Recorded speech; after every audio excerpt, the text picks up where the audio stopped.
cells that are similar in structure and that work together to achieve a particular function forms a tissue. Plants are stationary, and so some of the tissues they have are dead cells, which provide mechanical strength. These are the different types of plant tissues: meristematic and permanent tissues.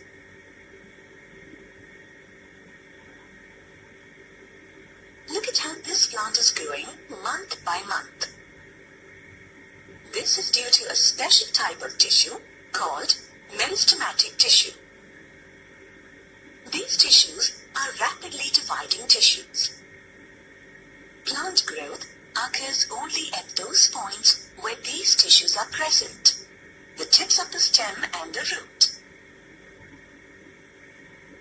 Meristematic cells are living, cubical, and thin-walled. Each cell has a large nucleus. Cells are closely packed with no intercellular spaces.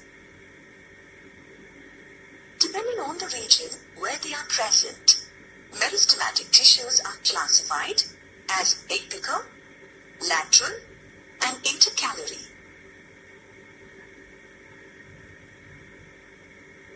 Apical meristem is present at the apical or growing tips of stems and roots.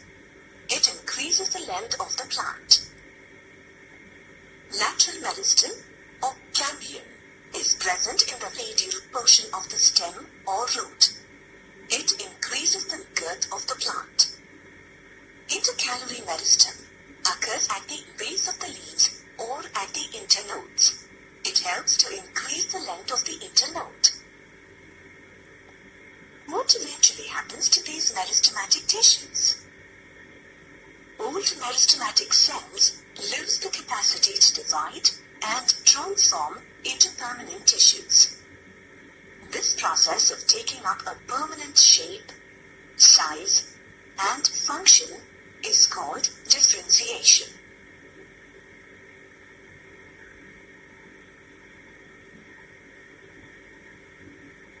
Permanent tissues can be simple or complex depending upon their structure and function. Look at the stem of the plant. What tissue is the stem made of? Stem is made of the tissue parenchyma. Parenchyma consists of elongated living cells with a thin cell wall made of cellulose.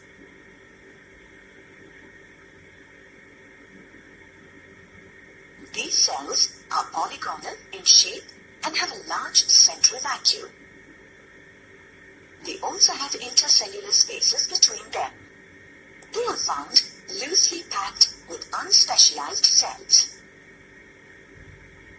Parenchyma forms the ground tissue in the central cortex and the peripheral width of stems and roots.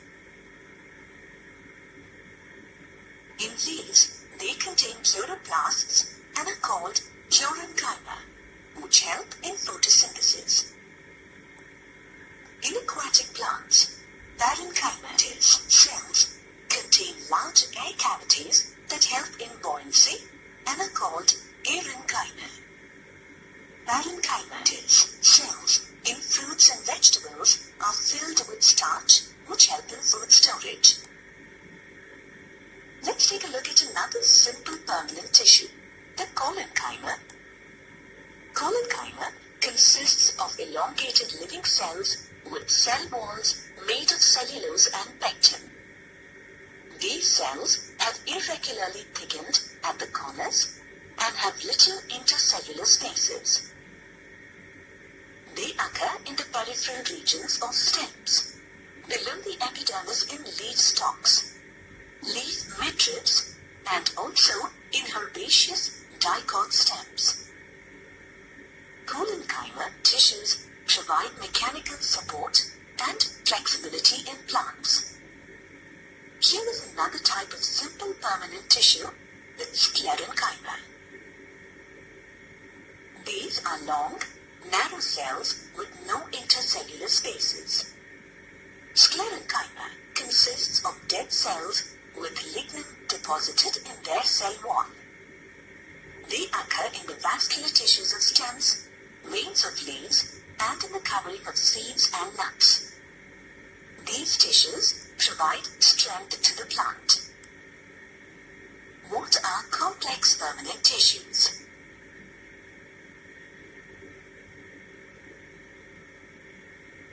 Complex permanent tissues are made of more than one type of cells that coordinate together to perform a common function. These are of two types, namely xylem and phloem.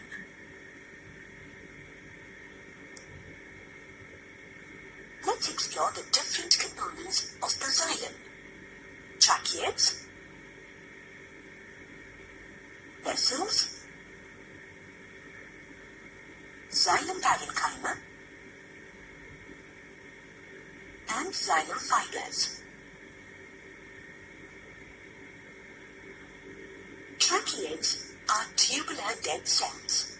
They transport water. Their cell wall is made of lignin, which provides mechanical support. Vessels are elongated dead cells with pits that transport water and minerals. They are usually present in big trees. Xylem parenchyma cells are living and they store food.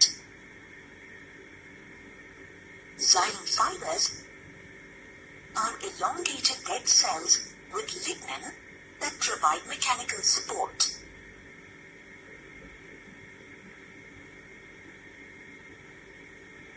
Let's now look at the different elements of phloem. Sieve tubes,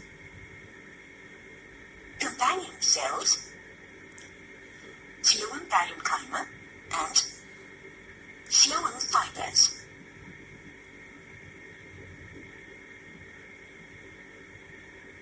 Sieve tubes are elongated living cells with perforated valves. They transport sugar or food from the leaves to the stem and the roots. Companion cells are small, elongated, and help in conduction of food. Phloem parenchyma store and transport food. Phloem fibers are thick-walled, elongated dead cells which provide mechanical support. Another type of tissue that is very important for plants is the protective tissue. They protect plants from the surroundings. Protective tissues include epidermis and corm. Epidermis is the outermost protective layer of roots, stems,